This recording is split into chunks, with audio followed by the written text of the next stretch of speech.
আসসালামু আলাইকুম। বাংলা সাহিত্যের সবচেয়ে সহজ যে প্রশ্নগুলো চাকরির পরীক্ষায় বারবার এসে থাকে, এইরকম 50টি প্রশ্ন আমরা সমাধান করব। বরাবরের মতোই সমাধানে এসআর স্টাডি কেয়ার। 1 নম্বর প্রশ্ন, বাংলা সাহিত্যের আদি নিদর্শন কি? চর্যাপদ, শ্রীকৃষ্ণ কীর্তন, শূন্যপুরাণ, নিরঞ্জনের ওসমা। তো আমরা জানি 1907 সালে মহামহোপাধ্যায় হরপ্রসাদ শাস্ত্রী আবিষ্কৃত চর্যাপদ হচ্ছে বাংলা সাহিত্যের আদি নিদর্শন। তার মানে অ্যান্সার হবে চর্যাপদ।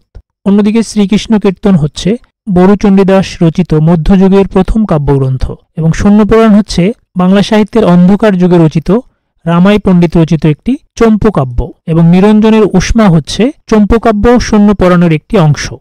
তাহলে এখানে অ্যান্সার হবে বাংলা সাহিত্যের আদি নিদর্শন চর্যাপদ। পদ্মাবতী কাব্যের রচয়িতা কে? মালিক মোহাম্মদ জয়সির হিন্দি কাব্য পাদুমাবত অবলম্বনে 1648 সালে রচিত পদ্মাবতী কাব্যটির রচয়িতা হচ্ছে সৈয়দ আলাওল। সৈয়দ আলাওল। আমার সন্তান যেন থাকে দুধে ভাতে, এই পংক্তিটির স্রষ্টা কে? বাংলা সাহিত্যের মঙ্গল কাব্যের অন্যতম রচয়িতা ভারতচন্দ্র রায়গুণাকার। এই পংক্তির রচয়িতা ভারতচন্দ্র রায়গুণাকার। 4 নম্বর প্রশ্ন, ফোর্ট উইলিয়াম কলেজে বাংলা বিভাগ খোলা হয় কবে? 1800 সালে ফোর্ট উইলিয়াম কলেজ প্রতিষ্ঠিত হয়, এবং তার 1 বছর পর অর্থাৎ 1801 সালে ফোর্ট উইলিয়াম কলেজে বাংলা বিভাগ খোলা হয়। তাহলে 1801। সবুজপত্র প্রকাশিত হয় কোন সালে? বাংলা গদ্যরীতির বিকাশে গুরুত্বপূর্ণ পত্রিকা হচ্ছে সবুজপত্র, যেটি প্রমোদ চৌধুরীর সম্পাদনায় 1914 সালে প্রকাশিত হয়। তাহলে 1914। 6 নম্বর প্রশ্ন, বিষাদ সিন্ধু কার রচনা?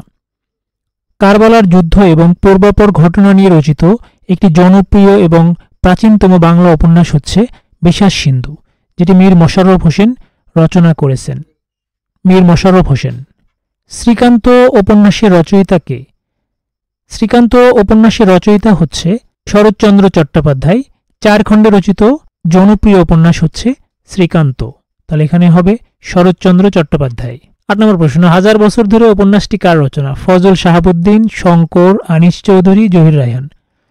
1964 সালে প্রকাশিত জহির রায়হান কর্তৃক একটি সামাজিক উপন্যাস হচ্ছে 1000 বছর ধরে, যে উপন্যাসটির জন্য জহির রায়হান আদমজী পুরস্কার লাভ করেন। তাহলে 1000 বছর ধরে উপন্যাসটির রচনা হচ্ছে জহির রায়হান। কবর নাটক কার রচনা? 1952 সালে ভাষা আন্দোলনের সময় কারাগারে বন্দী থাকা অবস্থায় এই নাটকটি লিখেছেন মনির চৌধুরী, এবং এই নাটকটি প্রকাশিত হয় 1955 সালে। তাহলে নাটকটির রচয়িতা হবে মনির চৌধুরী। 10 নম্বর প্রশ্ন, গীতাঞ্জলি কি ধরনের রচনা? 1910 সালে প্রকাশিত ভক্তিমূলক গীতি কবিতার সংকলন হচ্ছে গীতাঞ্জলি কাব্য। তাহলে এটা হবে কাব্যগ্রন্থ। কবর কবিতার রচয়িতা কে? 1925 সালে কল্লোল পত্রিকায় প্রকাশিত রাখালি কাব্যের অন্যতম কবিতা হচ্ছে কবর, যেটির রচয়িতা হচ্ছে পল্লীকবি জসীমউদ্দীন। বাংলা সাহিত্যে প্রথম মহাকাব্য। 1861 সালে প্রকাশিত বাংলা সাহিত্যের প্রথম এবং সার্থক মহাকাব্য হচ্ছে মেঘনাদ বধ, এবং মাইকেল মধুসূদন দত্ত এই মেঘনাদ বধ কাব্যে প্রথম অমিত্রাক্ষর ছন্দের ব্যবহার করেন। তাহলে প্রথম মহাকাব্য হবে মেঘনাদ বধ। ফটিক চরিত্রটি কোন ছোট গল্পের মূল চরিত্র? বিশ্বকবি রবীন্দ্রনাথ রচিত ছুটি ছোট গল্পটির মূল চরিত্র হচ্ছে ফটিক। তাহলে ছুটি। 14 নম্বর প্রশ্ন, পাখি সব করে র প্রাতি পোহাইল পংক্তির রচয়িতা কে? এটি মদনমোহন তর্কালঙ্কার রচিত শিশু শিক্ষা নামক গ্রন্থ থেকে পাওয়া যায়। তাহলে এখানে হবে মদনমোহন তর্কালঙ্কার। মোদের গরব মোদের আশা আমরি বাংলা ভাষা, এটা রচয়িতা কে? রামনিধি গুপ্ত, রবীন্দ্রনাথ ঠাকুর, অতুল প্রসাদ সেন, সত্যেন্দ্রনাথ দত্ত। গানটির রচয়িতা হচ্ছে অতুল প্রসাদ সেন। আমার সোনার বাংলা আমি তোমায় ভালোবাসি কে লিখেছেন? বিশ্বকবি রবীন্দ্রনাথ ঠাকুর 1905 সালে এটি লিখেছেন, অর্থাৎ বিশ্বকবি রবীন্দ্রনাথ ঠাকুর।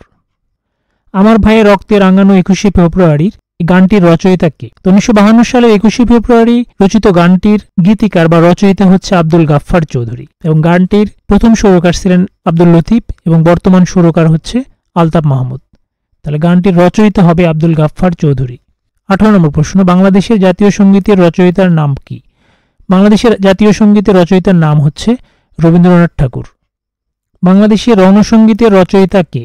1929 সালে রচিত সন্ধ্যা কাব্যের অন্যতম কবিতা হচ্ছে চল চল চল, যেটি নতুনের গান নামে পরিচিত, এবং সেটি পরবর্তীতে রণসঙ্গীত হিসেবে পরিচিত হয়, এবং বাংলাদেশের রণসঙ্গীতের রচয়িতা হচ্ছে কাজী নজরুল ইসলাম। রূপসী বাংলার কবি কে? রূপসী বাংলা কাব্যের জন্য জীবনানন্দ দাশকে রূপসী বাংলার কবি বলা হয়? তাহলে রূপসী বাংলার কবি হচ্ছে জীবনানন্দ দাশ। পল্লী কবি কাকে বলা হয়? গ্রাম্য জীবন, পরিবেশ, প্রকৃতির নিপুণ চিত্র যার কাব্যে ফুটে উঠেছে তিনি হলেন পল্লী কবি জসিমউদ্দিন। তাহলে পল্লী কবি বলা হয় জসিমউদ্দিনকে। বীরবল কার ছদ্মনাম? বাংলা গদ্যে চলিত রীতির প্রবর্তক প্রমোদ চৌধুরীর ছদ্মনাম হচ্ছে বীরবল, প্রমোদ চৌধুরী। কোন কবিকে বিদ্রোহী কবি বলা হয়?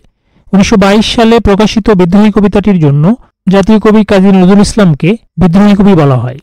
তাহলে এখানে হবে কাজী নজরুল ইসলাম। বাংলাদেশের জাতীয় কবিকে? 1972 সালে কাজী নজরুল ইসলামকে বাংলাদেশ সরকার জাতীয় কবির স্বীকৃতি প্রদান করে। তাহলে বাংলাদেশের জাতীয় কবি হবে কাজী নজরুল ইসলাম। 25 নম্বর প্রশ্ন, বাংলা গদ্যের জনক কে? বাংলা গদ্যরীতির সংস্কার এবং বিরাম চিহ্নের ব্যবহারের জন্য ঈশ্বরচন্দ্র বিদ্যাসাগরকে বাংলা গদ্যের জনক বলা হয়। ঈশ্বরচন্দ্র বিদ্যাসাগর। 26 নম্বর প্রশ্ন, বিশ্বাস সিন্ধু কার রচনা? বিশ্বাস সিন্ধুর রচয়িতা হচ্ছে মীর মশাররফ হোসেন। 27 নম্বর প্রশ্ন, অবরোধবাসিনী গ্রন্থটি কার লেখা? 1931 সালে প্রকাশিত অবরোধবাসিনী গ্রন্থটির রচয়িতা হচ্ছে বেগম রোকেয়া সাখাওয়াত হোসেন। পথের পাঁচালী উপন্যাসের লেখক কে? 1929 সালে প্রকাশিত পথের পাঁচালী উপন্যাসের লেখক হচ্ছে বিভূতিভূষণ বন্দ্যোপাধ্যায়। এবং পরবর্তীতে বিশিষ্ট চলচ্চিত্রকার সত্যজিৎ রায় পথের পাঁচালী নামে একটি চলচ্চিত্র নির্মাণ করেন। তাহলে এখানে হবে পথের পাঁচালী উপন্যাসটির লেখক হবে বিভূতিভূষণ বন্দ্যোপাধ্যায়। রূপসী বাংলার কবি কে? রূপসী বাংলার কবি হচ্ছে কবি জীবনানন্দ দাশ। বনলতা সেন কাব্যটি কার লেখা? 1942 সালে প্রকাশিত জীবনানন্দ দাশের অন্যতম একটি কাব্যগ্রন্থ হচ্ছে বনলতা সেন। জীবনানন্দ দাশ। বিখ্যাত কবর কবিতার রচয়িতা কে? কবি জসিমউদ্দিনের প্রথম কাব্যগ্রন্থ হচ্ছে রাখালি, এবং রাখালি কাব্যের অন্তর্গত একটি কবিতা হচ্ছে কবর, যেটি তিনি 10ম শ্রেণীর ছাত্র অবস্থায় লিখেছিলেন। তাহলে কবর কবিতার রচয়িতা কবি জসিমউদ্দিন। চাচা কাহিনী গ্রন্থের লেখক কে? সৈয়দ মুস্তফা আলীর জার্মান এবং ফ্রান্স ভ্রমণের গল্প অবলম্বনে রচিত গল্পগ্রন্থ হচ্ছে চাচা কাহিনী। তাহলে চাচা কাহিনী গ্রন্থের লেখক হচ্ছে সৈয়দ মুস্তফা আলী। পদ্মা নদীর মাঝি কার লেখা? 1936 সালে প্রকাশিত মানিক বন্দ্যোপাধ্যায় রচিত একটি বিখ্যাত উপন্যাস হচ্ছে পদ্মা নদীর মাঝি, যার পটভূমি বিক্রমপুর বা ফরিদপুর এলাকা। তাহলে এখানে পদ্মা নদীর মাঝির লেখক হচ্ছে মানিক বন্দ্যোপাধ্যায়। সাজের মায়া কাব্যটির রচয়িতা? 1938 সালে প্রকাশিত সাজের মায়া কাব্যটির রচয়িতা হচ্ছে সুফিয়া কামাল। তাহলে এখানে হবে সুফিয়া কামাল। 35 নম্বর প্রশ্ন, কৃতদাসের হাসি গ্রন্থটির রচয়িতা কে? প্রখ্যাত কথাসাহিত্যিক শওকত ওসমান রচিত এবং 1962 সালে প্রকাশিত কৃতদাসের হাসি একটি উপন্যাস। তাহলে এখানে হবে শওকত ওসমান। ফররুখ আহমেদের শ্রেষ্ঠ কাব্যগ্রন্থের নাম কি? ফররুখ আহমেদের শ্রেষ্ঠ কাব্যগ্রন্থের নাম হচ্ছে সাত সাগরের মাঝি। লাল সালু উপন্যাসের লেখক কে? 1948 সালে রচিত এবং প্রকাশিত অন্যতম একটি উপন্যাস হচ্ছে লাল সালু, যার রচয়িতা হচ্ছে সৈয়দ ওয়ালিউল্লাহ। বন্দি শিবির থেকে কাব্যটি কার লেখা? 1972 সালে প্রকাশিত প্রখ্যাত কবি শামসুর রহমান রচিত কাব্য হচ্ছে বন্দি শিবির থেকে, এবং যেটি তিনি মজলুম আদিব ছদ্মনামে লিখেছিলেন। তাহলে বন্দি শিবির থেকে কাব্যটি হচ্ছে শামসুর রহমানের লেখা। হাজার বছর ধরে উপন্যাসটির রচয়িতা কে? 1964 সালে প্রকাশিত কালজয়ী একটি উপন্যাস হচ্ছে হাজার বছর ধরে, যেটি রচয়িতা হচ্ছে জহির রায়হান।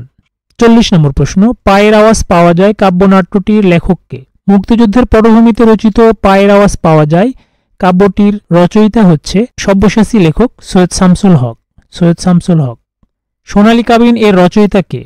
1973 সালে প্রকাশিত সোনালী কাবিনের রচয়িতা হচ্ছে আল মাহমুদ। এটি সনেট জাতীয় কাব্য। তাহলে সোনালী কাবিনের রচয়িতা হচ্ছে আল মাহমুদ।